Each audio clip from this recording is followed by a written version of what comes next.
ici dans les locaux de l'École nationale de l'humour qu'on va vous faire découvrir. Alors ici, ça trouve les bottes de plusieurs des étudiants qu'il y a ici, des affiches de spectacle d'anciens diplômés, et ici, la récupération, juste là, des étudiants et la case de Mathieu, étudiant de 2.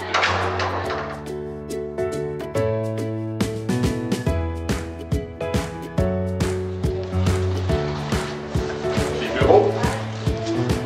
Bureau de Louise Richer ici. Louise qui n'est pas dans son bureau présentement. Ben, je peux y aller s'il vous plaît. Et qui s'en va là-bas.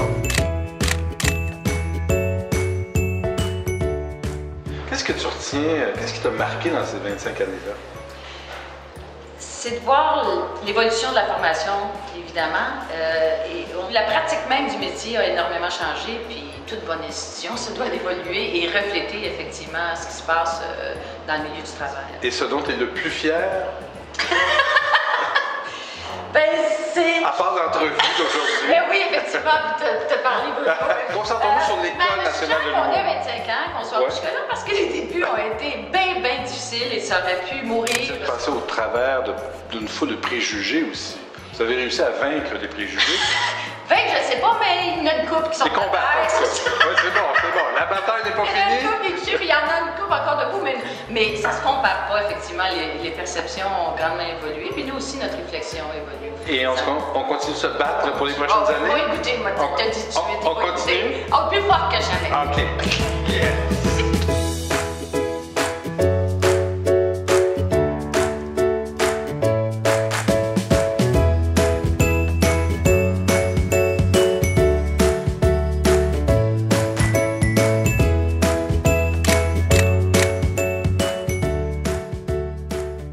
Moi, j'ai été à l'école en 2001-2002 et j'ai commencé à enseigner en 2005 les cours du soir et depuis ce temps-là, je suis toujours resté ici. C'est un peu mon alma mater. Mais les finissants devaient s'attendre à passer au festival Juste pour rire puisque c'est toi qui t'occupais de la programmation. Ouais, mais c'est pas arrivé. C'est pas arrivé, mais j'enseigne beaucoup aux auteurs. J'enseigne surtout aux auteurs. Okay, on sait que ça peut être casse-cou aussi, faire un gala aussi important. T'as presque une obligation de réussite. Ben oui, parce que tu sais, surtout quand tu sors comme ça et que t'es jeune, te casser la gueule à cet âge-là, c'est encore pire que te casser la gueule. Tu sais, quand ça fait longtemps que tu fais de l'humour, tu te plantes, tu dis bon, mais regarde, j'ai eu d'autres choses. Mais si c'est ton premier numéro et ça va moyen, c'est difficile après ça de remonter la côte, de repartir. Puis même s'ils réussissent, même si c'est un hit, moi personnellement, je pense que c'est encore pire parce que un jeune qui a un hit puis qui s'assoit sur ses lauriers après ça en disant hey, moi j'ai un hit, ça va bien. J'ai réussi. Non, le premier gala juste pour rire à faire, c'est plus facile. Le deuxième est top. Mon rôle comme professeur, je pense, c'est de donner...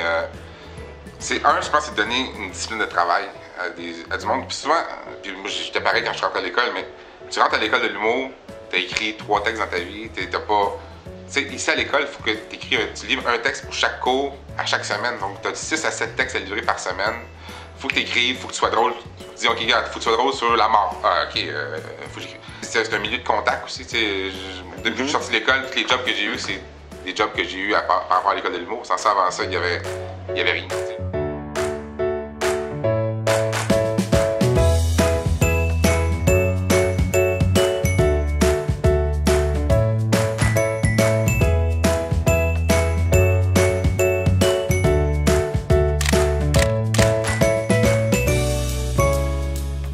Moi, ironiquement, je suis directeur artistique, donc je m'occupe plus de l'image en général, sauf que j'aime beaucoup écrire aussi. Et puis, ça a fait en sorte que, bon, ça fait 10 ans que je donne le cours, ça fait 13 ans que je suis directeur artistique, que je suis dans le domaine en question. C'est drôle parce que quand j'ai commencé, j'étais le plus jeune du cours.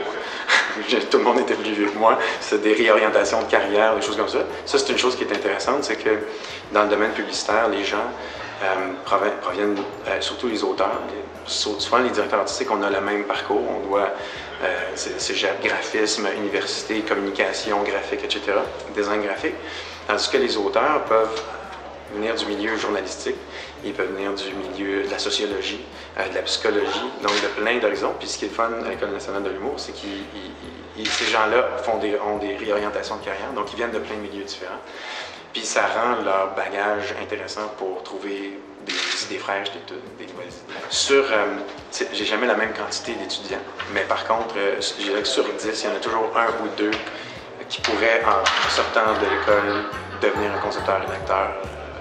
Puis je serais pas gêné de dire que ça a été mon étudiant.